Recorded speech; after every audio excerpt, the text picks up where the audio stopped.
Great.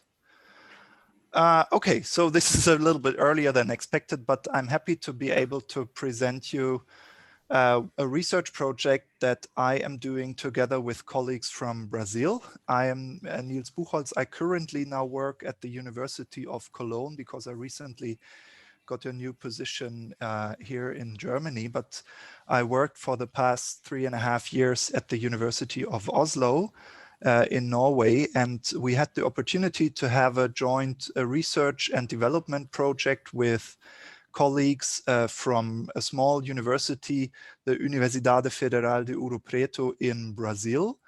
And it is a kind of exchange program where we worked collaboratively on the development of math trails. So we are all colleagues coming from mathematics education, and we invented some kind of outdoor activities for doing mathematics outdoors. And this can be technologically supported by an app on the smartphone or a tablet PC that is called Actionbound. And maybe I can show you a little bit of that if we have a little bit more time now. So the project is called Math and the City.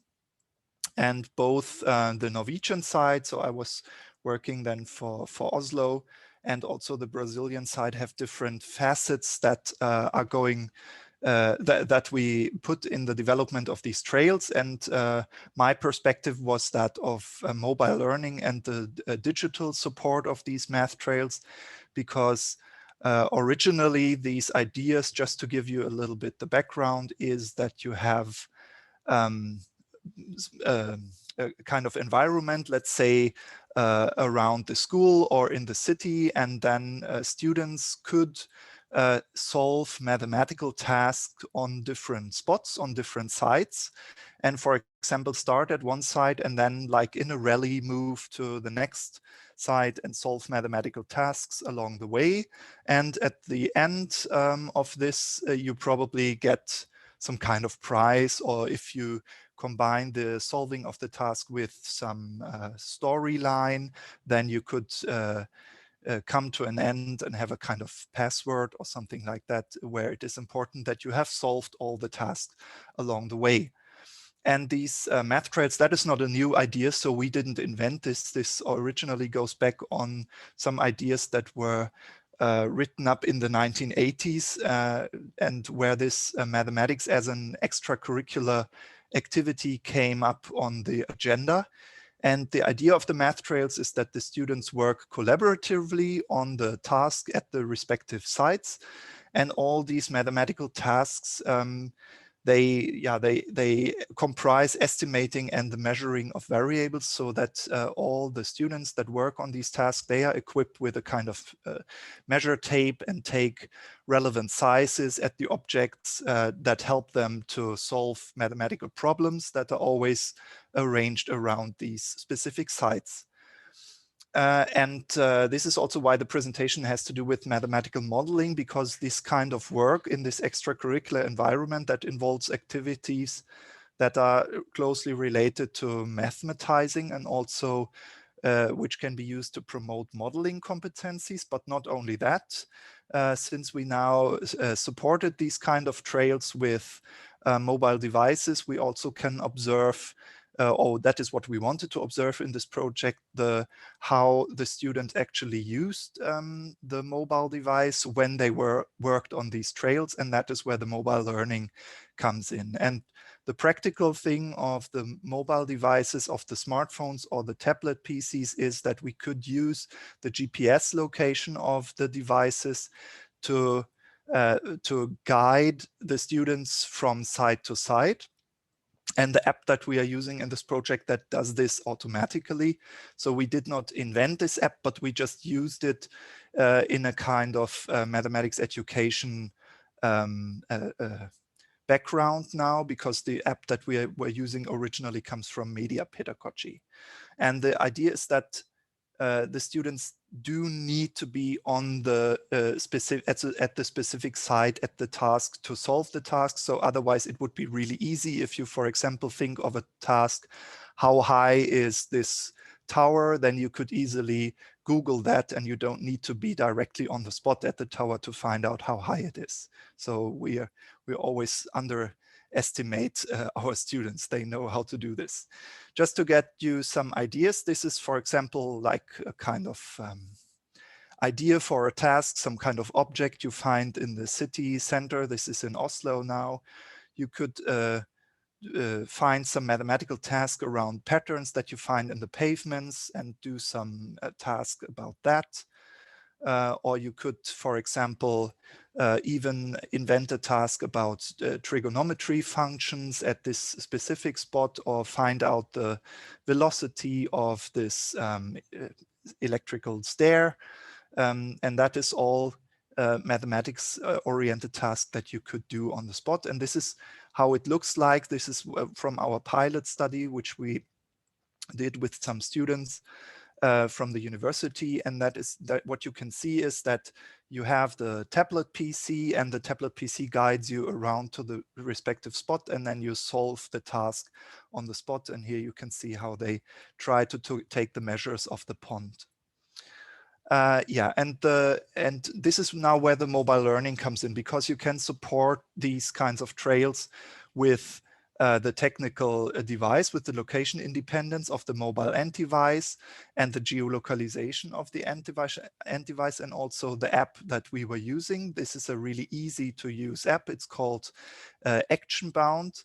It's once you get in and you develop these kinds of trails in there, you can use it for any specific subject. You could also think about using it for any kind of rally, like, for example, guiding you to specific history points if you want to use it in another subject.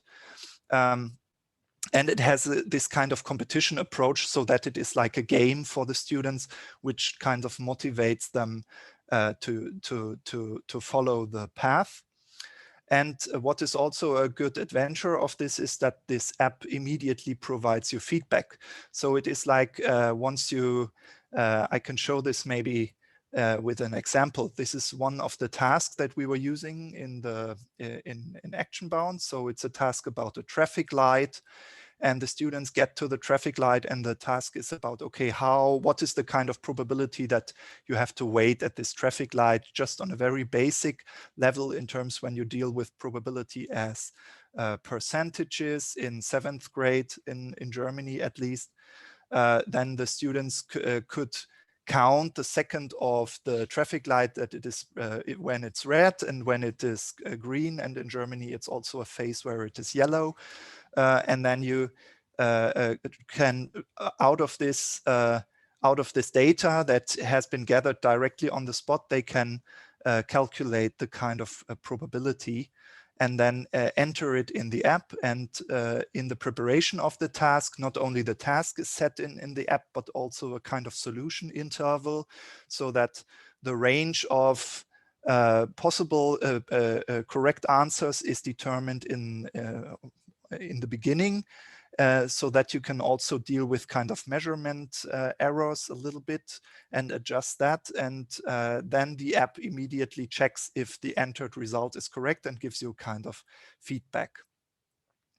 So we wanted to find out how the students, when they do these kind of math trails, use the mobile devices. And this was the origin also in this project Math and the City, to look a little bit further how this is done.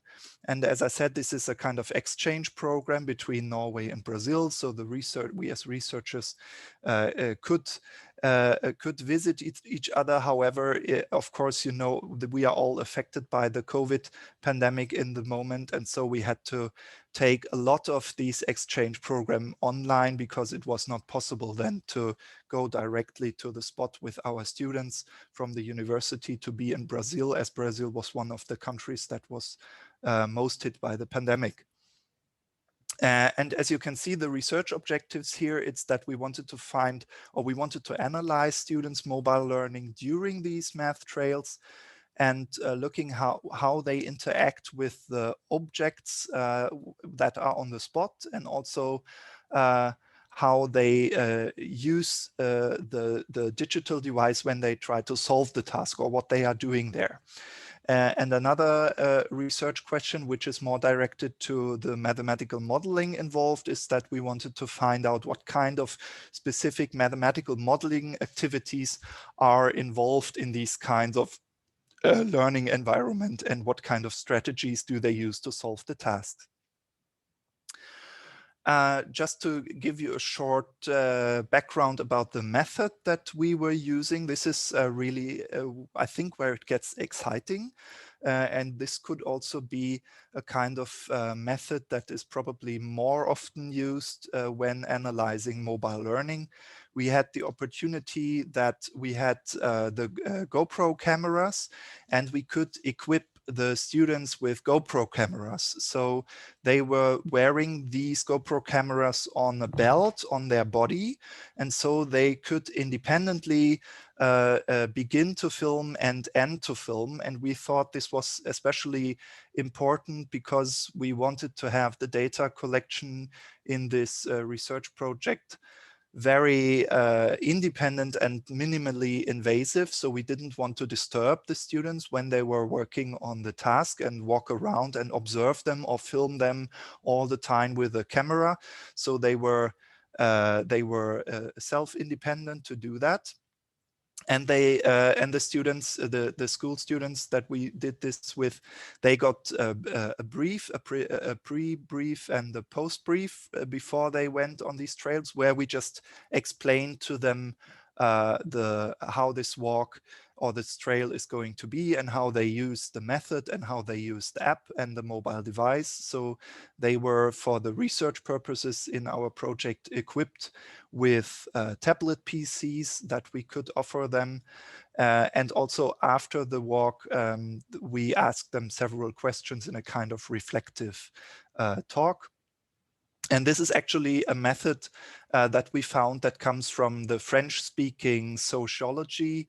I think it was original. It has its origin in the French-speaking area of Canada, and already in the 70s, and it's called the itinerary method. And it comes originally from urban city planning, so that it is like that you as a researcher follow participants on a walk, and they tell you, and you interview and film them or photograph them on this walk, and they tell you about how they feel when they walk through the city. And we could adapt this method in this project to use it to actually film what the students were doing on the tablet, because the GoPro cameras can be angled, as you see in the picture, and then we ended up with the picture that you see below, that we always saw what the students were doing on the tablet, and also what they were doing when they were taking measures at the respective spot, which was really exciting.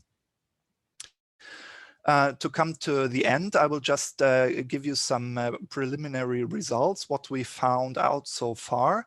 So just to be very brief, I tried to sum up the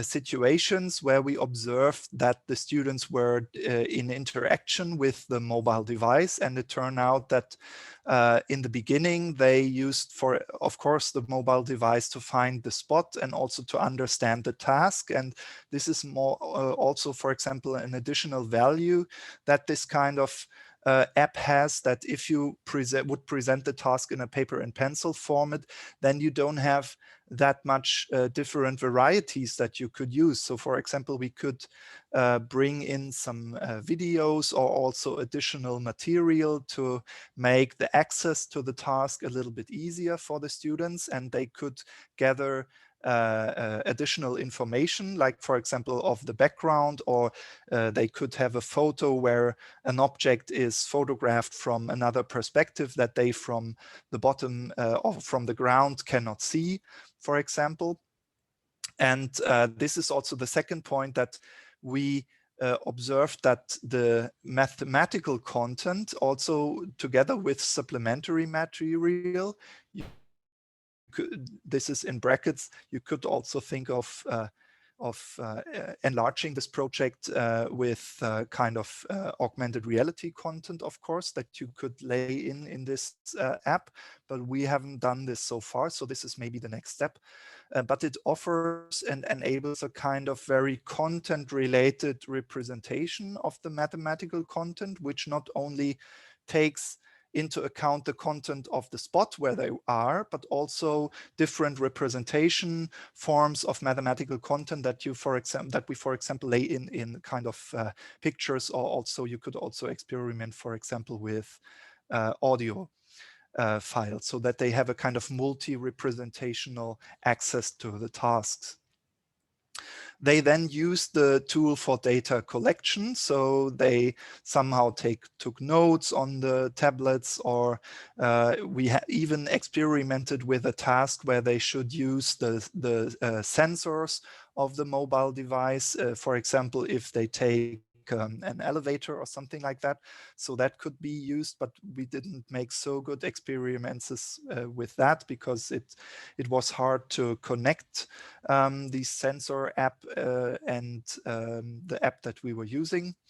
But also, for example, when they had forgotten a mathematical formula, for example, they used the mobile device as a kind of data a searching tool, and you just use the internet to look up the formula for circle calculations, for example. And also, of course, they did the whole task processing in this app. So some of the tasks that we were using that it was like that the students needed to assign certain things to each other, or to sort things in order how big they are. And that was all done on the mobile device. They also used it as a notepad or a calculator. And also what we observed was that this automatically generated feedback from the app was very helpful and motivating for the students to work further, and they really got frustrated if they didn't get the whole sum of points. So you could, for example, in this task made some restrictions in terms of time, so that if they don't find the solution in a proper time, then they get some reduced points or something like that. And especially for the boys, it was very competitive and very motivating. And this is really something which was exciting to see, because the teachers that we asked that came with these classes to do this in our project, they told me this was completely the way around. So normally always the girls would get excited and the boys don't really enjoy mathematics, but obviously we had found a kind of learning environment where especially the boys were very motivated, and it could of course be that the gamification context of this app has something to do with that.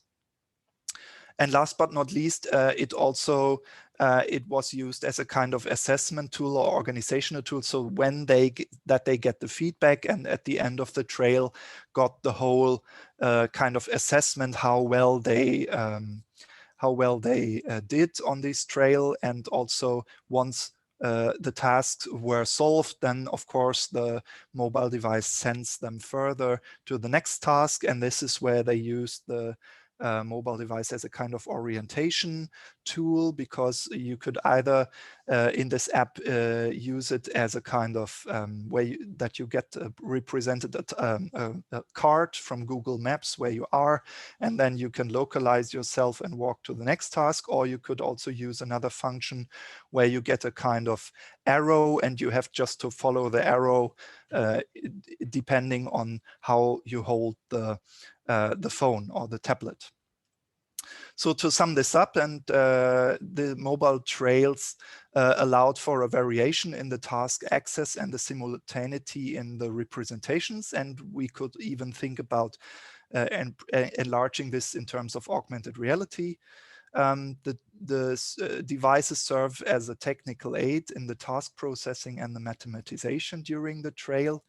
And the mobile learning also was enhanced by the mobile device function as a research tool and a calculator function. So, I mean, this is not really something new. This is already what we knew, that you could use the mobile device as a kind of tool for getting information, but it was good to see in this context how this always was related to the task and the mathematics that we laid in the task, and also the feedback that the task gave motivated the students to identify the errors in their solutions. And here you can even enlarge the aids that the app can provide. So in case you can anticipate in advance what kind of mathematical mistake the students probably are going to make, you can enter specific help aids, and then depending also on what kind of results the students entered, then a specific help could be addressed. And in the cases where we experimented with that, we observed that the students really tried to validate their solutions. They discussed about, okay, did we misunderstand the task, or let's go back together to have a look at the task and maybe take new measures to enter this. But then they already had entered it and got the point. So in case you want to have more information, this is the last slide. This is a little bit older material. You see it, this was starting in 2015, and this is also in German. But you could download the paper and pencil versions of some of the math trails that we originally developed. This is where the project originally stems from. And if in case you're interested to read some more about this, I also provided in the slides some literature that we have written now so far. And yeah, with this, I would like to thank you that you listened to the presentation. And yeah, it was now a little bit more early, so I don't hope that there will come some more people in 10 minutes that hope to listen to this presentation. But yeah, it would be nice to hear your questions in case there are some questions. Thank you very much for the very interesting presentation. If someone has any question, I think you can handle that through the Q&A section. Yeah, I see this. Should I directly try to answer? I see here Please we have go ahead. 4 questions. So John Trexler asks, love it, but I couldn't find the itinerary reference. I don't know. I think it's not in here. So I know that it is Petitot and Pasquier 2001. I have the reference here in the... Oh, you will definitely find the reference. So in case you now you probably still can see the selection of literature.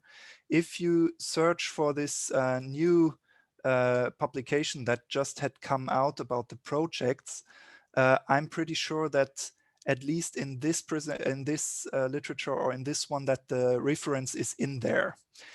I had the feeling it was very hard to get this literature, and it was written in French. I knew French from school, so I could identify it, but you also find another English literature explaining the method. And I think in this publication, we already mentioned some other research method papers where this method is slightly adapted or has another name, but you could also find it there in a kind of other name. And there is also a colleague, she is called Miaux, M-I-A-U-X, and the reference is also in there. So I think she worked with this Petitot and Pasquier and tried to bring the method a little bit to an actual understanding. So you will find that. Let's see the next question. Could you please give us some more details of how you supply automatic feedback to learners? Did you give feedback on basis of the immediate evaluation to learners' learning behaviors, or only the test results of competition? Yeah, it's unfortunately just the last thing.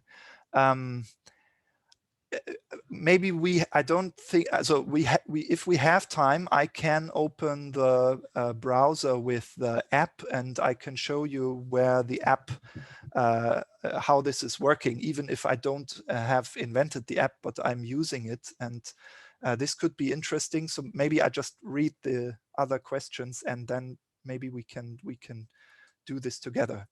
Given the mobile phone's communication ability, did you try any collaborative activities between individual teams of students, shared learning activities which invited or required students on different phones to work together?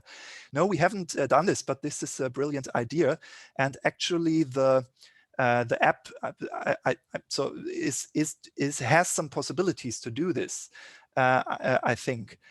Because we were now interested in this project that the students worked collaboratively. So they worked in teams of 3 students, and one was responsible for the tablet, and this one also got the GoPro camera, and one was responsible, we said, okay, for reading the task and understanding the task, and the third one was responsible for taking the measures. So he or she got the measuring tape. So we tried to make them collaborate in this small group of 3, and this worked from our experience best. But there was only one digital device that they had. Of course, you could also think about giving every student, or maybe letting every student use his or her own mobile device and doing the trail. Then, of course, you have even more this kind of competition thinking in this, because they all want to have the most points and be the best some way. Actually, this is really externally motivation, but it somehow really worked for the students that we were working with. And if we go into the browser version, then I probably can also show you a kind of function where you can involve that more people are involved. I haven't, like I said, experimented with that. Now more students have the phone but do this, but I think this also would be possible. There's some other math profs, so welcome to the presentation. Thank you that you're there. I would like to ask how can you calculate the average time needed to finish the task, and how you control the work and make sure it's the student's own work. Actually, we only can anticipate from our own experience and piloting the task how long the students would take for the task. In the first projects that I did in 2000, I did work in this from 2012, and in the first projects I experimented with having a lot of different mathematical content involved in the task. So we would have had one task about fraction, and the other is about linear function, and the third one is about trigonomic functions. And I made the experience that this was definitely not the right approach, at least not for the students that I worked with, because the students got very confused, and it took really forever for them to solve the task, and they really struggled because they didn't know how to attack or how to solve the task. And this also has to do with your question, because it's about the time that was needed. I then rethought the whole math trail concept and thought, okay, if the teachers contact me and said, Nils, you have so nice material, can we use it? I thought, okay, if I want to make them use the material, then I have to offer math trails to very specific mathematic content. So there is one math trail about circle calculations. There's one math trail about percentages. There's one math trail about linear functions. And I made the experience that the teachers could use this material much better. Because they then said, okay, after I have taught this content, then I can do this extracurricular learning activity, and the students immediately know in different task contexts that they can use what they have learned. And this idea that we have, that students are using their mathematical knowledge as a kind of tool or working kit, that they could use it for every task. I mean, that was a little, at least with the students that I had, very complicated and didn't work. Okay, wonderful. I see that Mark looked up the reference. It is that reference. It's La méthode des Iternières. It's unfortunately in French, but I mean, a lot of you can probably also read and understand French. Oh yeah, thank you, Mark. This is the comments. Thank you. Yeah, so Thank you very much. This is the questions. I don't know if there is time to have a look at the app. Actually, we would like to charge you a bit more money for consuming the 15 minutes break as well. Thank you very much. That was a very, very interesting presentation. Okay, in case you have any questions, just please contact me and then we can have this later. Yeah. Thank you very much. Right, okay, I think we will